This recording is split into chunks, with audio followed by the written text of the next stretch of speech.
अपने घर से जल लेकर जब जाओगे तो घर का वास्तु दोष, घर का पितृ दोष और घर का काल सर्प दोष तीनों उस लोटे के माध्यम से जाएगा और शिव को समर्पित करेगा।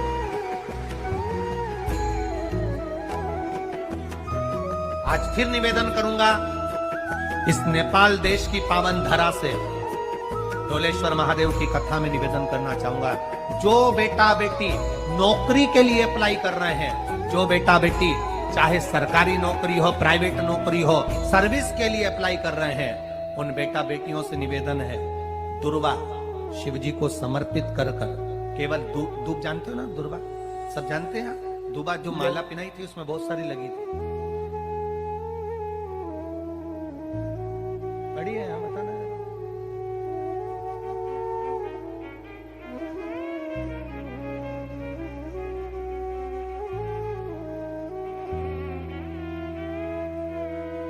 दुर्वा।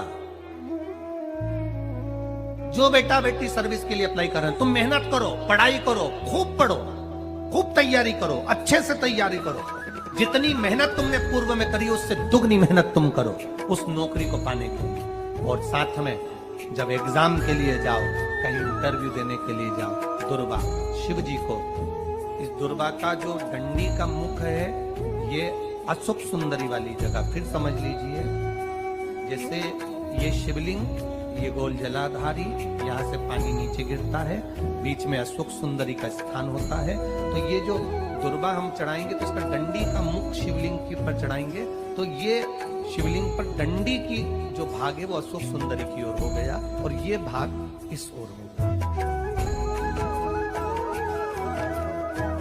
शिव जी को समर्पित कर कर पहले दुर्वा चढ़ाएंगे, उसके बाद में देवाधिदेव महादेव को एक लोटा जल जो तुम घर से लेकर गए हो वो समर्पित करो। 3 महीना लगातार अपनी पढ़ाई की मेहनत करो, अपने इंटरव्यू की मेहनत करो और खूब अच्छा पढ़कर साथ में एक लोटा जल और दुर्वा, शिव जी को भले 10 दुर्वा की जगह केवल एक दुर्वा चढ़ाओ, चढ़ाकर जल चढ़ाना, 3 महीने तक लगातार बाबा से प्रार्थना करना।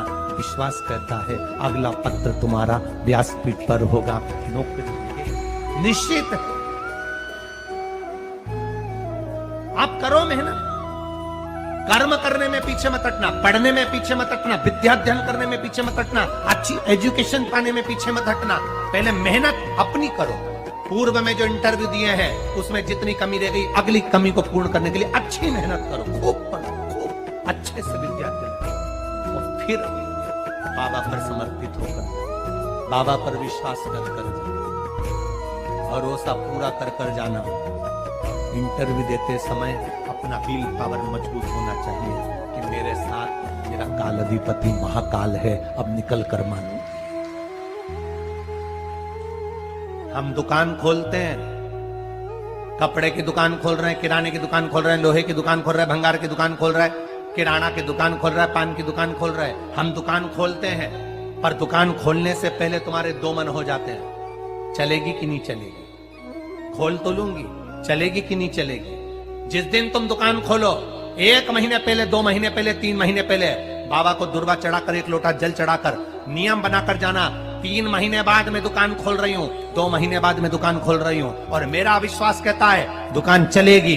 जिस दिन तुमने विचार कर लिया कि दुकान चलेगी कि नहीं चलेगी तो वो नहीं चलेगी। जिस दिन तुमने विचार कर लिया कि दुकान खोल रही हूँ, मेहनत करूंगी, दिल से करूंगी, भले मेरे पास ज्यादा माल नहीं है, जितना माल खरीद के लाऊंगी उतना बेच कर बताऊंगी क्योंकि मेरे साथ काल अधिपति महाकाल है, तो वो चलेगी। विश्वास दृढ़ करो, भरोसा पक्का करो। जिस दिन तुम्हारा विश्वास दृढ़ हो गया उस दिन तुम विजय हो गए, उस दिन तुम आनंदता में हो गए। बच्चों का विल पावर कमजोर हो रहा है, दोस्त कह देते हैं सीए की पढ़ाई बहुत कठिन है, इंजीनियरिंग की पढ़ाई बहुत कठिन है, डॉक्टर की पढ़ाई बहुत कठिन है। साथ वाले ऐसे मत ढूंढना जो तुम्हारा विल पावर कमजोर कर दे। ये वाली फैक्ट्री खोलेंगे तो हो सकता है नुकसान हो जाए, इसलिए ये फैक्ट्री खोलने का मन नहीं हो रहा है। फैक्ट्री का सेटअप जम गया, सब कुछ जम गया, और मालूम पड़े, विचार करा कौन चलाएगा, कैसे होगा, कैसे चलेगी, तो वो फैक्ट्री कभी नहीं चलेगी। तुमने सोच लिया कि अपने क्षेत्र में नहीं है, मेहनत करूंगा, 4 चांद लगाऊंगा, कहीं पर भी जाऊंगा, पर जीत कर बताऊंगा, तो वो फैक्ट्री भी भग दौड़ेगी। निश्चितता है आपका विल पावर कमजोर नहीं होना चाहिए। आप कैसे कमजोर हो जाओ? शंकर भगवान का भक्त कभी कमजोर नहीं पड़ता, शिव का भक्त कभी कमजोर नहीं पड़ता। आप उतनी मेहनत पूर्ण करो। जिसके घर में 20 साल संतान नहीं हुई, जिसके घर में 10 साल संतान नहीं हुई, जिसके घर में 17 साल, 18 साल, 25 साल, 30 साल संतान नहीं हुई, डॉक्टरों ने कह दिया था औलाद नहीं होगी। चाहते तो विल पावर मजबूत हो जाता, कमजोर हो गया, विचार कर लिया संतान नहीं होगी, सब दूर दिखाया संतान नहीं होगी, आखिरी में तुमने विश्वास पक्का कर लिया कि टीवी पर कथा सुनी, शिव पुराण में कहा होगा। जब उसको भगवान ने 17 साल में संतान दी है, तो मुझे तो 4 साल शादी के हुए हैं, 5 साल हुए हैं, मेरा बाबा मेरी झोली भरेगा। विल पावर मजबूत हुआ और बाबा ने औलाद दे दी। तुम विश्वास पक्का करो, दड़ी बनाओ, अपने विश्वास को दड़ी बनाओ। जिस दिन तुम्हारा विश्वास दड़ी हो गया, उस दिन तुम्हें कहीं डोलना नहीं पड़ेगा। शंकर तुम्हारे साथ में कदम से कदम मिलाकर चलेगा। दुकान डालो, चाहे फैक्ट्री डालो, चाहे व्यापार करो, चाहे पढ़ाई करो, दिल से करो, खूब दमदारी से उतरो। उसके बाद में फिर शिव जी पर एक बेल पत्र या एक, जम के बोलो, क्या ये दुर्वा, एक दुर्वा, सबसे पहली दुर्वा, सबसे पहली दुर्वा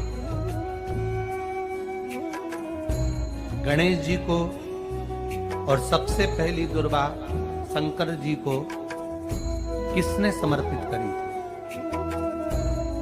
किसने दी? कौन का विल पावर कमजोर हो गया था? कौन का विल पावर कमजोर हो गया था?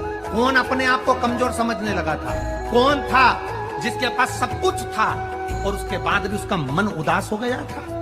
वो था कुबेर, धनपति कुबेर, जिसके पास में सत्ता की कमी नहीं थी, बेबहू की कमी नहीं थी, धन की कमी नहीं थी, संपदा की कमी नहीं थी। वो कुबेर जो एक जगह बैठ जाए तो लोगों का कुबेर का भंडार भर दे।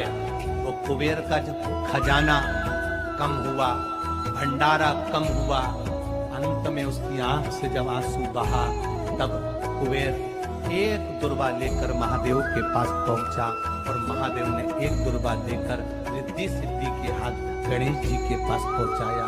कुबेर से कहा, तू अपनी मेहनत कर, तूने दुर्वा दी है, ये दुर्वा तुझे वापिस कुबेर अधिपति बनाकर छोड़ेगी। और छोड़ा।